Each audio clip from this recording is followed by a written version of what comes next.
Imagine being hunted by, well, the most powerful man in your country for a crime you absolutely didn't commit. Yeah, a terrifying scenario. Right. And you have undeniable objective proof of your innocence. But the judge presiding over your case is the exact same person trying to have you killed. It's a completely rigged system. Exactly. So what is your first move? Because if you're David in ancient Israel, you don't, hire a defense attorney. You don't launch some massive public relations campaign. No, you don't. You sit down, you tune an instrument, and you write a song. Welcome to Reformed Thinking. I'm so glad you've joined us for this deep dive today because, well, if you're listening to this right now, chances are you have experienced the gut-sinking reality of being misunderstood. Oh, absolutely. Misunderstood, misrepresented, or just flat out falsely accused. Yeah, it's brutal. It really is. It's one of the most universally isolating and honestly disorienting experiences a human being can go through. I mean, we're so accustomed to having mechanisms for proving the truth in other areas of life. Right, like objective measurements. Yeah. Exactly. But when it comes to the court of public opinion, those mechanisms just completely fail us. They really do. Yeah. I mean, think about how we handle physical problems. Like, if you suspect your car has been stolen, you look in your driveway, right? Yeah. The car is either there or it isn't. The absence of the vehicle is the proof. Or if you break your arm, you go to the hospital, they take an x-ray, and boom. You have a picture. Right, there's a digital high-resolution image showing a jagged white line across your bone.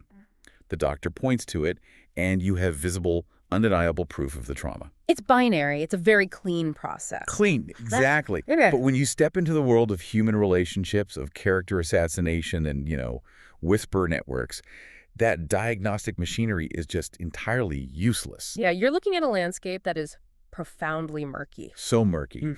Because when someone assassinates your character, there's no digital footprint you can point to that proves they're lying to everyone else. The evidence of your innocence is often just completely invisible to the outside world. And that invisibility, I think, breeds a very specific kind of panic. Because you know the truth, right?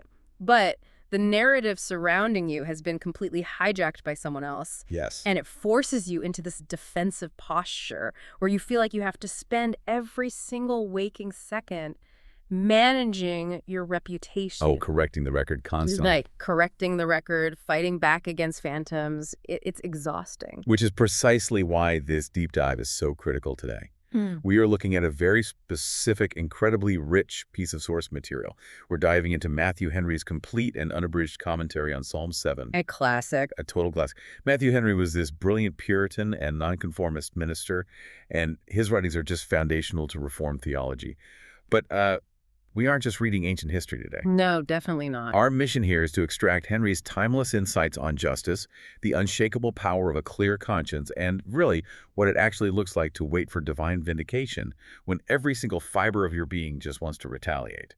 Yeah, and to really grasp the weight of Henry's commentary here, we have to fully immerse ourselves in the historical context. Because the stakes here aren't just, a bruised ego or losing out on a job promotion. Right, it's not office politics. No, the context is literal life or death. David is a fugitive. He's being actively hunted by King Saul, who is the reigning monarch of Israel at the time. The guy with the entire army at his disposal. Exactly. Saul has marshaled the entire military apparatus of the state to track down one man. And the specific charge against David is the highest possible crime a citizen could commit. Treason. Treason. He's being accused of plotting a violent coup, of harboring this traitorous design to murder the king and steal the crown. And it's all based on a completely fabricated narrative. I mean, if you or I were in that situation today, facing a lethal, widespread smear campaign like that, our immediate response would be entirely horizontal. Oh, 100%. We would look to earthly solutions, right? Sure. We'd be on every single social media platform, dropping our defense in all caps. Making a thread. Right. We'd hire crisis managers. We'd leak our own counter rumors to the press. We'd try to outspin the spin. We would just exhaust ourselves trying to control the narrative. We really would. But David's response is this radical departure from that natural human instinct. Like you mentioned in the intro, his response isn't a press release. Right. It's a piece of music. And not just any music either. The title of this composition gives us a bizarre detail. It includes this word, shigayon, and explicitly mentions that this song is, quote, concerning the words of Cush the Benjamite. Okay, let's unpack this. Because on the surface, sitting down to compose a melody while a literal army is actively hunting you down, it borders on psychological denial. It really looks like it. Let's start with this word shigayon. What in the world is a shigayon? Because it's definitely not a common musical term. No, it is incredibly rare. Henry points out that it only appears here and in one other place in the entire biblical text, which is in the book of the prophet Habakkuk. Okay. And Henry notes that the root of the word translates to a wandering song. A wandering song. Yeah, which means the matter and the composition of the different parts are highly varied. It's not, some simple, repetitive nursery rhyme. Right. It has shifts in tempo, massive shifts in emotion, and complex structural changes. But despite wandering all over the emotional spectrum, Henry notes that these parts are artificially and beautifully put together to create this cohesive, charming, delightful whole. A wandering song. Oh, That phrasing is just so evocative. I really want to theorize about the mechanism of this for a second. Go for it. When you think about what trauma and false accusation actually do to the human mind, your thoughts literally wander. You lose focus. Oh, absolutely. Your brain just scatters. Exactly. When you're the victim of a smear campaign, your brain completely scatters. You lie awake at 3 in the morning, your sympathetic nervous system is just in overdrive, and your mind is frantically darting between a million different scenarios. Yeah, playing out every conversation. Right. What do they say? Who believes them? How do I fix this? What if I lose my job? What if I lose everything? The thoughts are chaotic, they're terrified, and they are wandering. That is exactly the psychological state David is in here. And this is where the mechanism of the Shiggaion becomes so profound, because David does not practice toxic positivity. Oh, right. He's not pretending everything is fine. Exactly. He doesn't pretend his thoughts aren't wandering in absolute terror. Instead, he takes those frantic, scattered, traumatized thoughts and he deliberately forces them into a metrical structure. Wow. He artificially binds the chaos into a rhythm. From a cognitive behavioral standpoint, this is a brilliant act of mental regulation. That makes so much sense. When you're panicking, your amygdala, the fear center of the brain, is totally running the show. But by forcing his wandering thoughts into the complex structure of a Shiggaion, David is re-engaging his prefrontal cortex. He is quite literally regulating his own nervous system through the discipline of worship. I mean, he is basically biohacking his trauma through theology. Precisely. That's exactly it. And Henry emphasizes something extraordinary about this whole process. What's that? Well, he writes that despite the base, venomous abuse David was suffering, his spirit was not ruffled by it. Not ruffled. With an army chasing him. I know, it sounds impossible. Right. He did not let it cast him down into despair, nor did he let it provoke him to bitter anger. He sang to the Lord, keeping his heart perfectly in tune without, as Henry beautifully phrases it, one jarring string. Without one jarring string. Well, The discipline required to keep your internal harp in tune without a single jarring string while your literal life is falling apart. It's staggering. it really is. He just absolutely refuses to let his enemies dictate his internal harmony. But speaking of the enemy who is causing the specific dissonance, the title mentions Cush the Benjamite. Now, knowing the history, Saul was a Benjamite. Right. Is this just a coded reference to the king? It could be. Henry suggests two highly plausible interpretations here, and both of them offer incredible insight. The first is that Cush is indeed a coded metaphorical reference to King Saul himself. Okay, how does that work? Well, the term Cushite historically referred to people from Ethiopia. Henry suggests that Saul, who was an Israelite king bound by the covenant of God, was acting so barbarously, so entirely devoid of covenant faithfulness and basic human decency, that David refers to him metaphorically as a foreigner. Ah, okay. He's highlighting how alien and cruel Saul's behavior had become. He's essentially saying, you are acting like someone who has absolutely no knowledge of God's law. That makes total sense, pointing out the moral alienation of the king. So what's the second interpretation? The alternative is that this was a literal person, a kinsman of Saul who is actually named Cush. And Henry describes this kind of person using a very intense 17th century phrase. He calls him a child of Belial. A child of Belial. That basically translates to a completely wolfless, wicked instigator, right? Pretty much. Someone who exists purely to cause destruction. Exactly. In this second interpretation, Cush is a sycophant at the royal court. He's a courtier who just thrives on whispering lies, manufacturing mischief, and acting as an informant to curry favor with the paranoid king. Oh, wow. Yeah, he takes innocent things David has done and spins them into this wild narrative of treason, just feeding Saul's darkest fears. Man, this is so intensely relatable for anyone listening today. Cush the Benjamite is basically the archetype of the toxic coworker. Oh, 100%. He is the person in the office who constantly misrepresents your work to the boss. Like, you suggest a new way to streamline a project, and Cush goes to the boss and whispers, they're trying to undermine your authority, right? They think they can run this department better than you. Yep, taking objective facts and twisting the motive behind them. Exactly. Or, if we zoom out even further, Cush perfectly represents the modern phenomenon of the online whisper network. The people who just thrive on tearing others down, amplifying false narratives, taking codes totally out of context until the fabricated lie just becomes the accepted truth. Cush is the architect of the smear campaign. And what's fascinating here is how Henry views David's reaction to this specific kind of venom.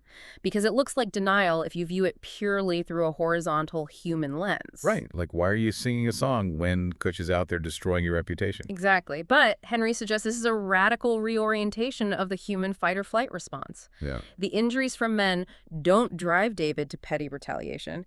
They actively drive him to God. That's a huge shift. It is. He takes this massive amount of emotional energy that would normally fuel, a panic attack or a complex revenge plot, and he channels all of it into devotion. He converts the anxiety of the crisis into the fuel for his worship. And once he actually tunes that harp, once he gets his spirit perfectly aligned, the very first chord he strikes is a declaration of utter, profound dependence. It really is. Because right after he gets the melody right, he has to establish the foundation of his defense. And that foundation is deeply rooted in Reformed covenant theology. Henry points out that David immediately pleads his relation to God. In the very opening lines, David says, "O Lord my God, in thee do I put my trust. Save me from all them that persecute me and deliver me." Wow. David connects this directly back to the ancient covenant in Genesis 15, where God tells Abraham, "I am thy shield." Okay, so by calling God his shield, he isn't just using some nice poetic metaphor. No, not at all. He is invoking a legal, covenantal reality. He is saying, because you bound yourself to me as my God, you are obligated by your own promise to be my shield. Because I am your servant, I have a theological right to expect your protection. It's a masterclass in how to process an existential threat. Henry actually traces a very specific logical progression in these opening thoughts. Let's hear it. David does not begin by describing the terror of his situation. He follows a strict sequence. First, he starts with relationship, thou art my God. He anchors himself to the unchangeable reality of the covenant. Okay, relationship first. Right. Second, he moves to confidence. In thee do I put my trust. He actively chooses to rest in that relationship.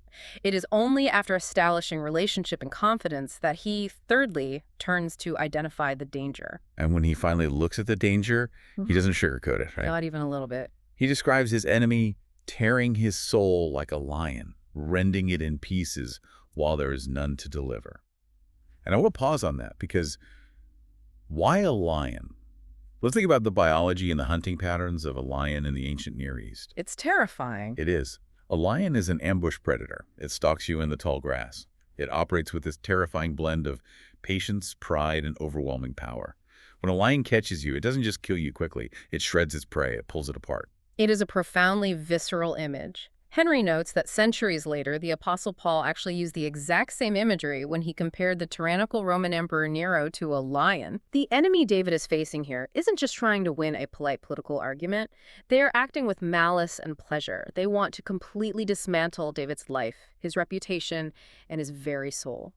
See, this imagery is so crucial because it proves that trusting God does not require you to become delusional about your reality. Exactly. David isn't practicing some form of blind optimism where he pretends everything is just fine.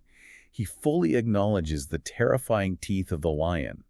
He knows his enemies want to destroy him, and he knows they have the institutional power to do it. True faith doesn't mean ignoring the reality of the threat. You can fully trust the shield while perfectly understanding the lethal strength of the lion. And realizing the strength of that lion leads David to the fourth and final step in his logical progression, acknowledging his total, absolute helplessness. The hardest step. By far. He explicitly states that if God doesn't deliver him, no one will. There is none to deliver. All other helpers have failed. The political system is corrupt. His friends are terrified to even associate with him. He is entirely stripped of human support. This brings up a theological concept that is so central to Reformed thinking: human inability. Right. We usually view helplessness as the ultimate negative state, like it's the worst place to Mhm. be. But Henry draws out a breathtaking principle from David's desperation. He writes, "It is the glory of God to help the helpless." That is a sentence worth pausing on. Henry makes this profound point about the nature of honor. He says that even men of earthly honor, as flawed as they are, will not fail those who repose a complete, exclusive trust in them, especially if they have encouraged them to do so. So true. If an earthly patron feels a deep sense of duty to protect a vulnerable person who relies entirely on them, how much more will a perfect covenant-keeping God protect the servant who casts themselves entirely and exclusively on his mercy? It's the glory of God to help the helpless. I mean, think about how antithetical that is to how we operate today. Modern people, and I'm absolutely indicting myself here, we usually exhaust every single arm of flesh Yeah. before we ever admit we are helpless. Oh, absolutely. We fight tooth and nail. We view helplessness as a weakness to be eradicated at all costs. When an accusation drops, we immediately try to spin the narrative. We call in favors.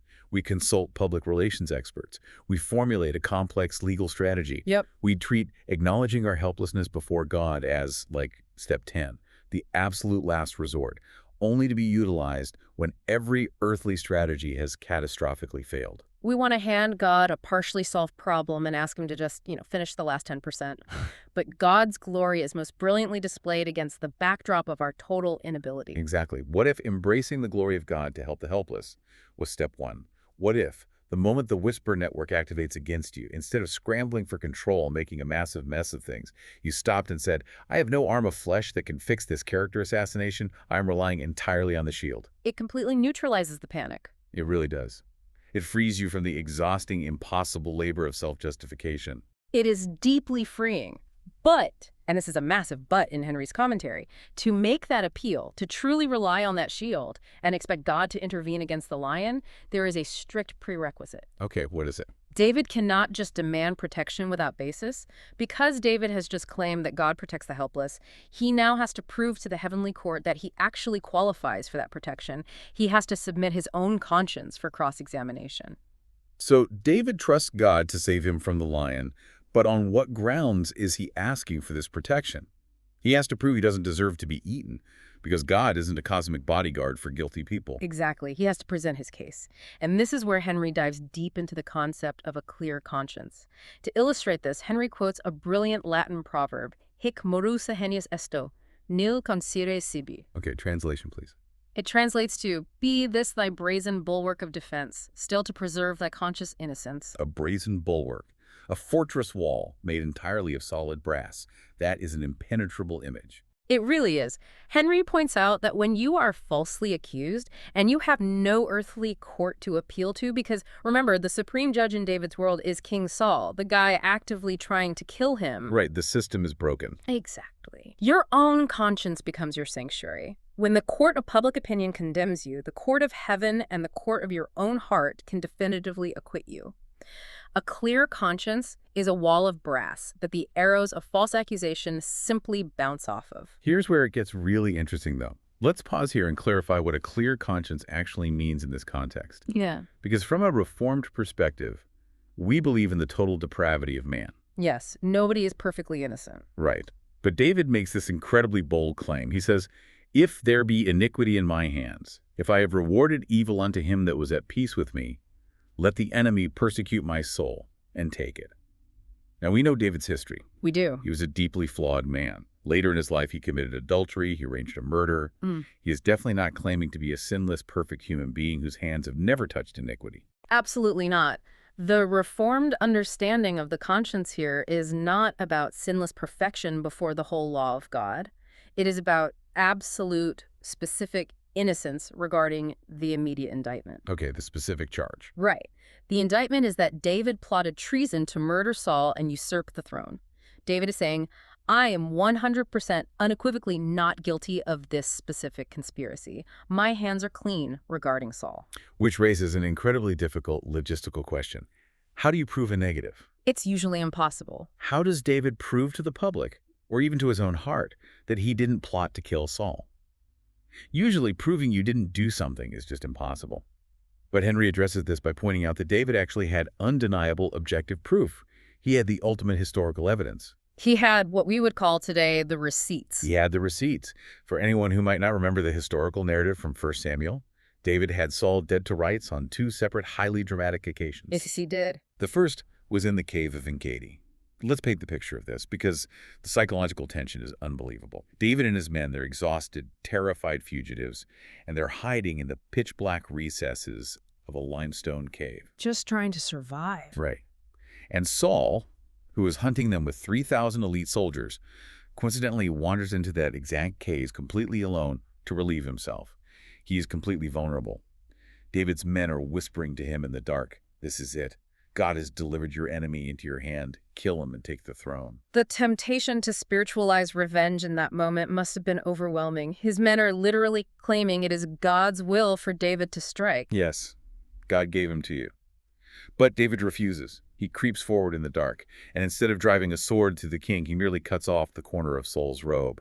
And the text says that even just cutting the fabric struck David's conscience, because he felt he had shown disrespect to God's anointed king. Incredible restraint. And then there was the second incident in the wilderness of Ziph. Oh yeah, the spear. Right.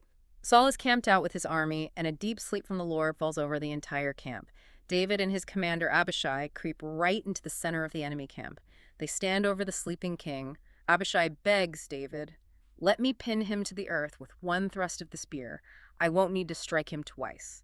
Again, the perfect opportunity. No one would have known. It would have ended his fugitive nightmare instantly. But David exhibits this monumental restraint. He says, "The Lord forbid that I should put forth my hand against the Lord's anointed." Instead, he simply takes Saul's spear and his water jug from right next to his head and just walks away. Having Saul's spear in your hand is the ultimate proof that you could have pulled the trigger, but you chose to walk away. It is undeniable, objective evidence that he had zero design on Saul's life. He rendered good for evil when he had his abuser completely, helplessly at his mercy. And Henry offers a really poignant, almost prophetic insight here about how we handle our enemies. What does he say?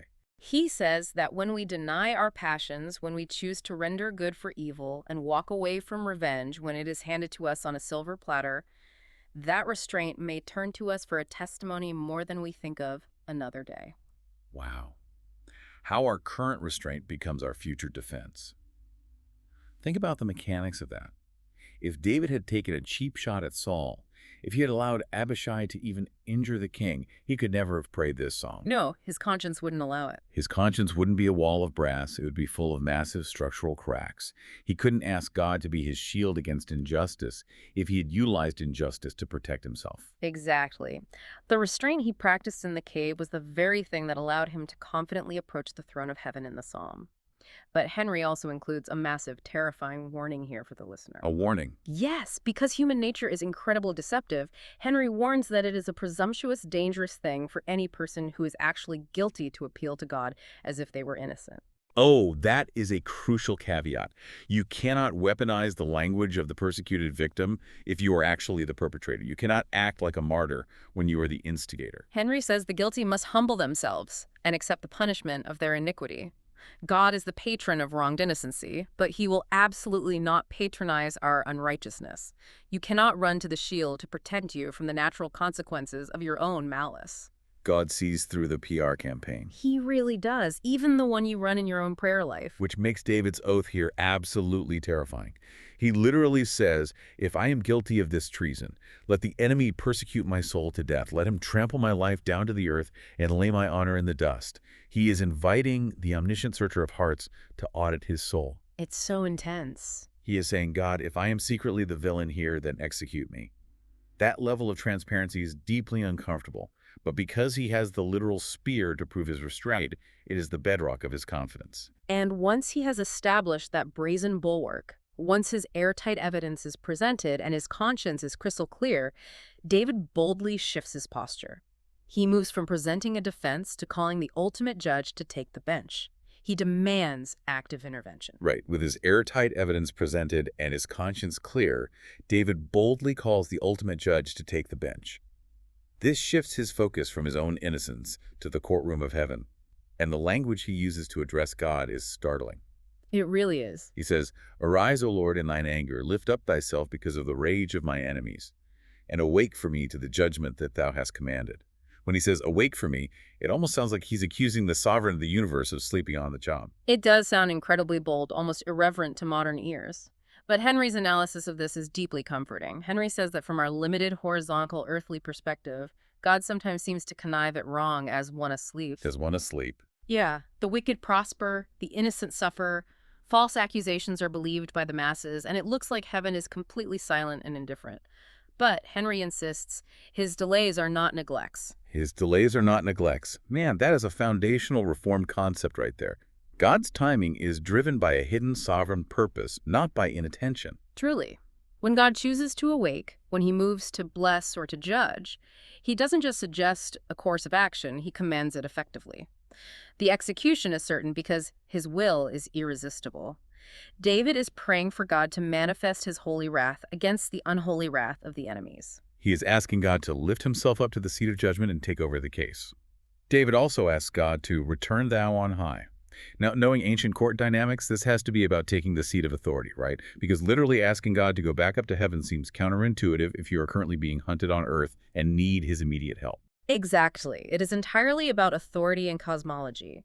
Henry explains that in the ancient Near East, the throne of the deity was the ultimate seat of justice. Under Saul's corrupt regime, the enemies of David have despised God's sovereignty. They have acted as if the divine throne is empty, as if they can lie and murder with total impunity. Right, Saul didn't care. Furthermore, historically, during Saul's reign, the Ark of the Covenant, the visible symbol of God's presence on high, was largely neglected in Kiriath-Jearim. Saul didn't care about the presence of God. He only cared about the power of the state. So David is asking God to visibly resume his royal throne, to make it universally acknowledged that heaven itself owns and pleads David's cause. It is a demand for a visible shift in power.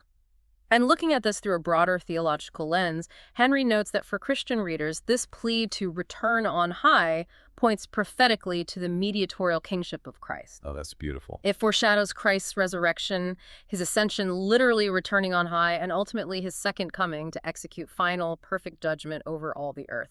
The ultimate vindication of the righteous. But there's a perspective shift here in David's motive for wanting this vindication that I find profoundly challenging. How so? Well, when we are falsely accused, we want vindication so that we look good again. We want the people who doubted us to feel incredibly stupid. We want our critics to have to publicly apologize to us on the very platforms they use to slander us. We are driven almost entirely by personal ego and a desire for revenge. Oh, absolutely. But look at David's ultimate goal. He says, "So shall the congregation of the people compass thee about." He wants a public vindication, yes, but for a completely different God-centered reason. Right. He wants his name cleared so that his influence can be used to bring the community back to worship. Henry points out that religion was decaying under Saul's corrupt, paranoid leadership. The spiritual life of the nation was dying. David is essentially praying, "Lord, if you vindicate me, if you clear my name and put me in a position of leadership, I will use that platform to gather the congregation around you, not around me." It's not about his brand. No. His ultimate goal is the edification of the community and the glory of God. It's not just to save his own skin or stroke his own ego. This acts as a devastating diagnostic test for our own hearts when we pray for justice.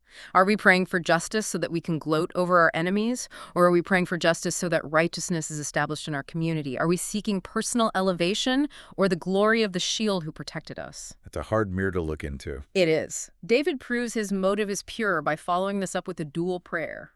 Oh, let the wickedness of the wicked come to an end, but establish the just. And Henry dives incredibly deep into what it actually means for wickedness to come to an end. Because we tend to view this like a comic book ending, where the villain just gets vaporized by a lightning bolt and everything is fine. But in Puritan and Reformed thought, ending wickedness is much more systemic than just punishing one bad guy. It is deeply systemic. Henry defines the ending of wickedness as the mortification of corruption. It is a general, sweeping reformation of manners. It happens when atheists are intellectually and spiritually convinced of the truth. It happens when the spreading, contagious infection of sin is halted in a community. The infection stops. Yes.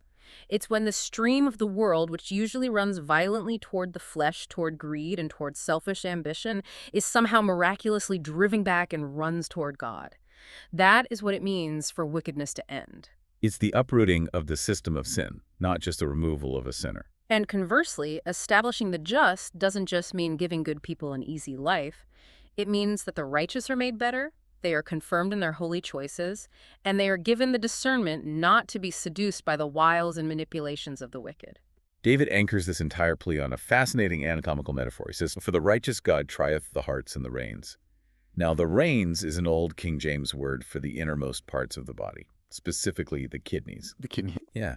In ancient Near Eastern anatomy, they believed the kidneys were the seat of the subconscious, the deepest, most unfiltered emotional impulses. They viewed the kidneys as the chemical filters of our deepest motives. Yes. So when David says God tries the hearts and the reins, he is saying that God doesn't just look at our outward actions. He searches the literal, microscopic filters of our deepest, most hidden emotions.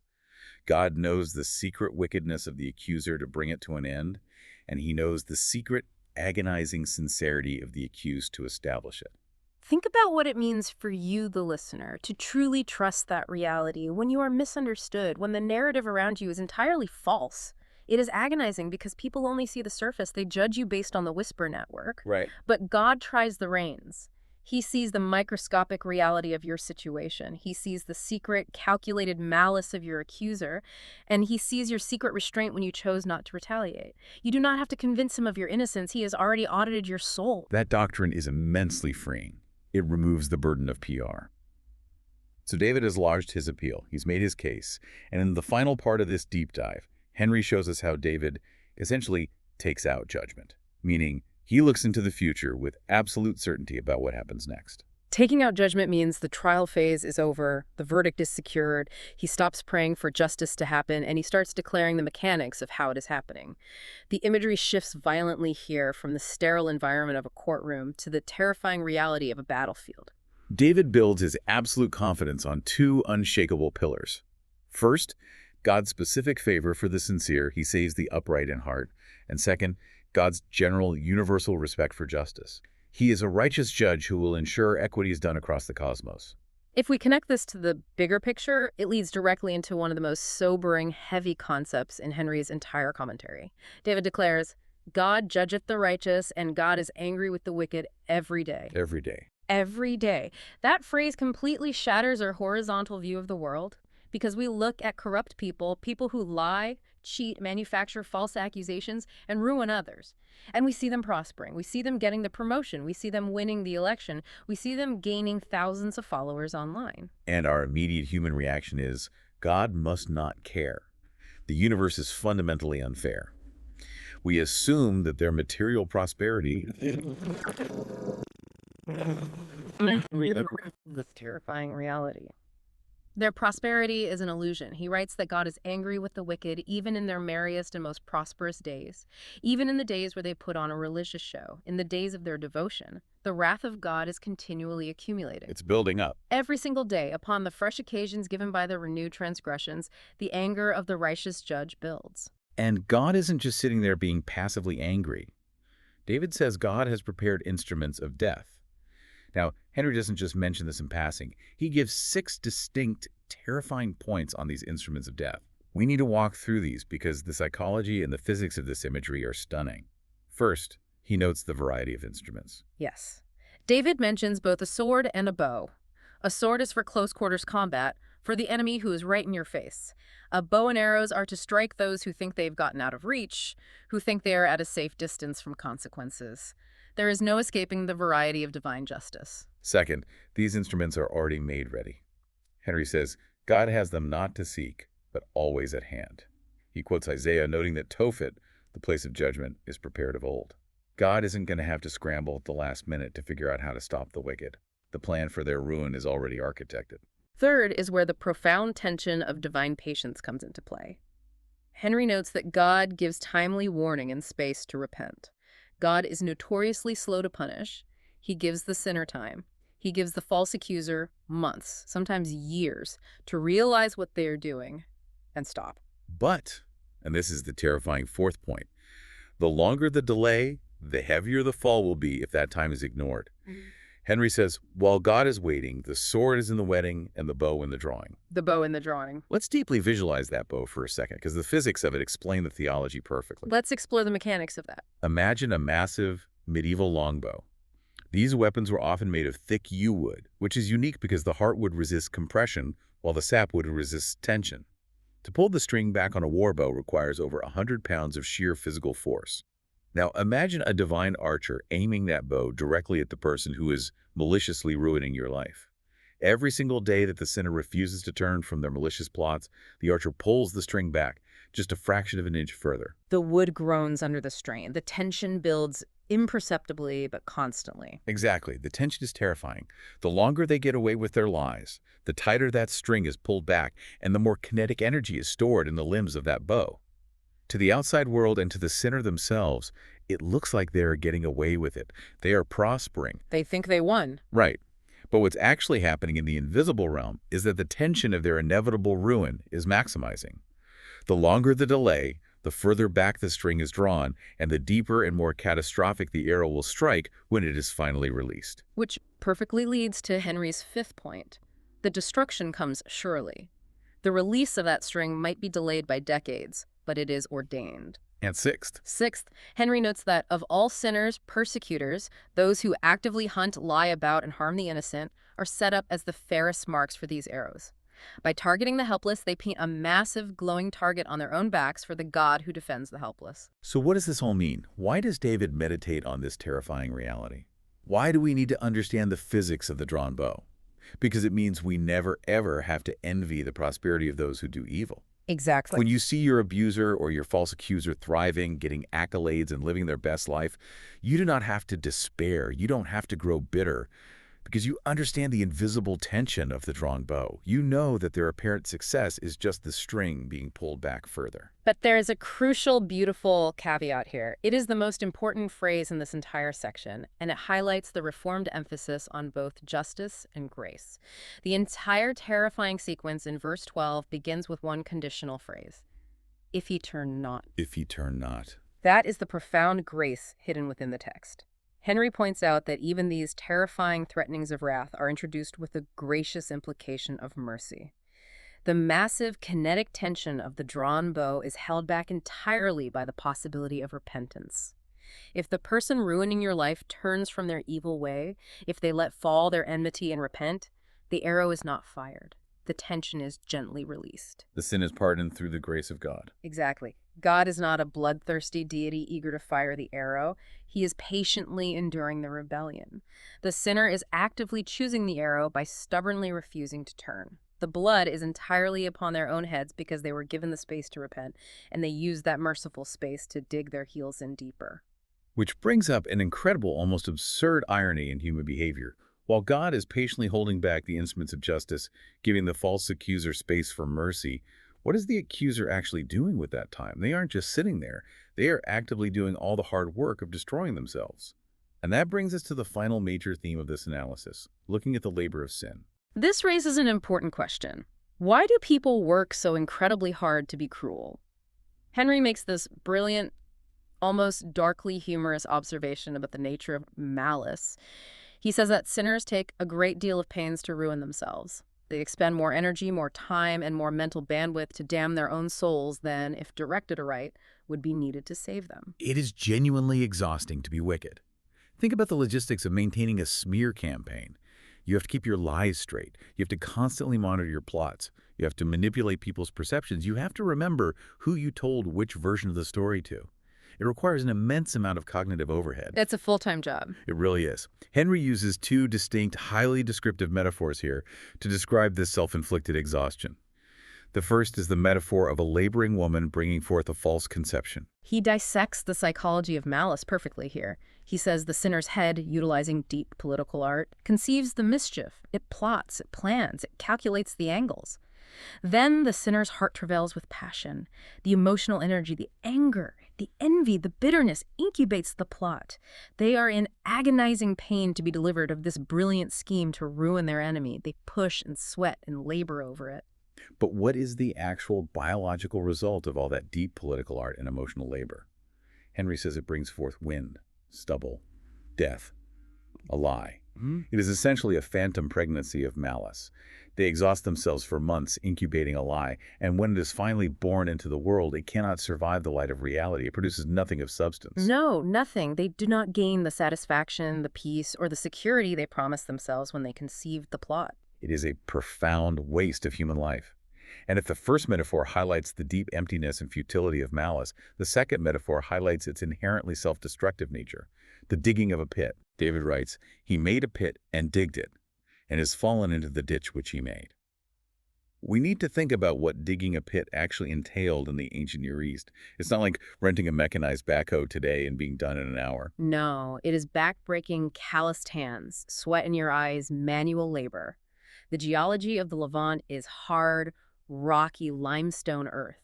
You are digging with crude bronze or iron tools under a blazing, unrelenting sun. It takes days. It takes weeks of your life.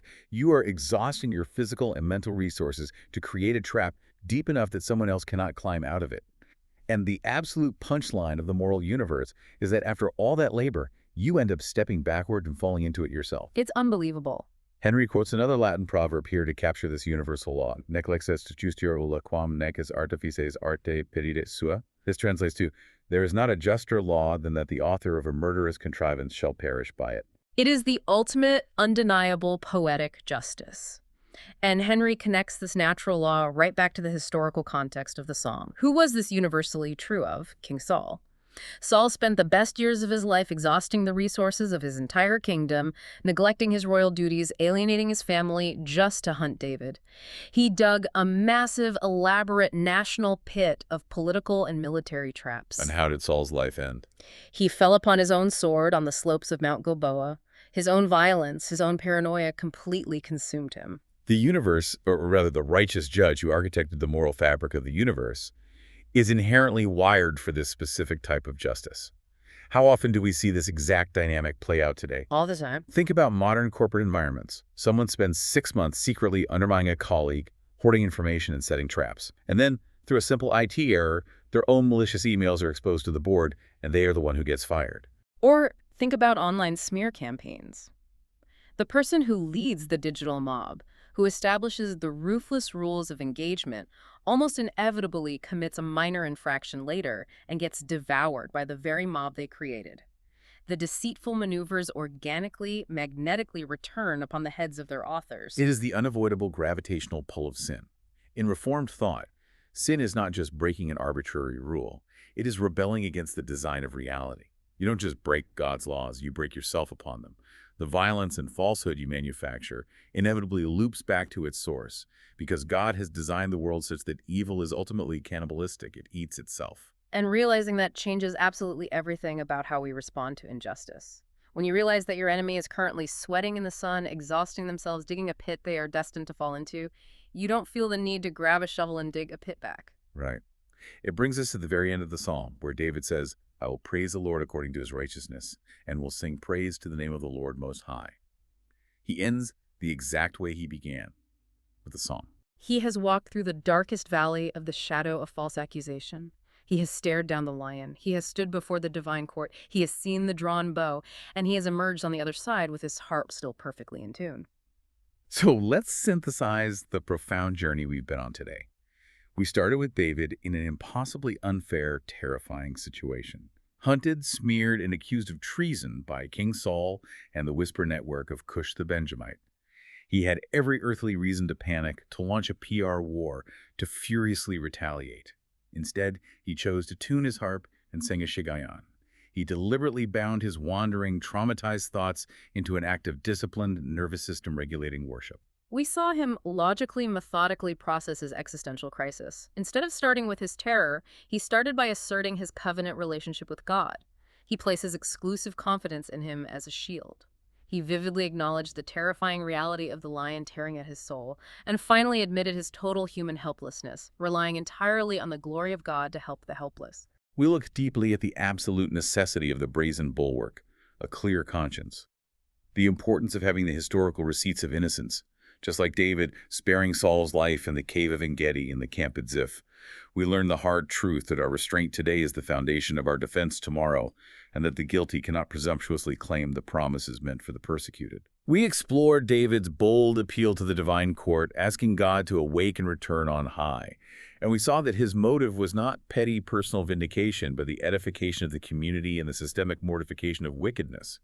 He trusted the God who searches the reins, the microscopic hidden motives of the human heart. We stared at the terrifying kinetic tension of the drawn bow, the sobering reality that God's patience is not his absence, and that every single day of unrepentance tightens the string of justice, held back only by the gracious, merciful offer of, if he turn not. And finally, we witness the sheer, exhausting labor of sin, the futility of incubating a phantom pregnancy of malice, and the backbreaking madness of digging a pit in the hot sun only to predictably fall into it yourself. The beautiful, unyielding poetic justice of God's moral universe. If you are listening to this right now and you're currently in the middle of a nightmare where your character is being assassinated, where the whisper network has turned against you, the insight from this source material is profoundly practical. When you face injustice, you do not need to exhaust yourself digging a counterpit. You do not need to scramble for an arm of flesh, hiring PR firms, or destroying your peace to control a narrative you cannot control. You can lodge your appeal directly with the righteous God who tries the hearts and the reins. You can trust that the truth, no matter how deeply buried by the political art and labor of the wicked, eventually and inevitably comes to the light. The immense emotional and psychological energy you would spend fighting in the mud can be entirely redirected. You have direct access to the highest court in the cosmos. You can let the judge handle the jurisprudence. Which brings us all the way back to that very first image of the stolen car and the invisible evidence. The diagnostic landscape of human betrayal is incredibly murky. The jagged lines of your innocence aren't visible to the world, but they are entirely, perfectly visible to the ultimate judge. So I want to leave you with one final provocative thought to mull over as you go about your day. When the worst accusations are flying at you, when the whisper network is loud, and the urge to retaliate is burning intensely in your chest, are you going to exhaust yourself digging a pit for your enemies, or are you going to sit down, regulate your soul, and tune your harp to sing a shigeon in the presence of your shield?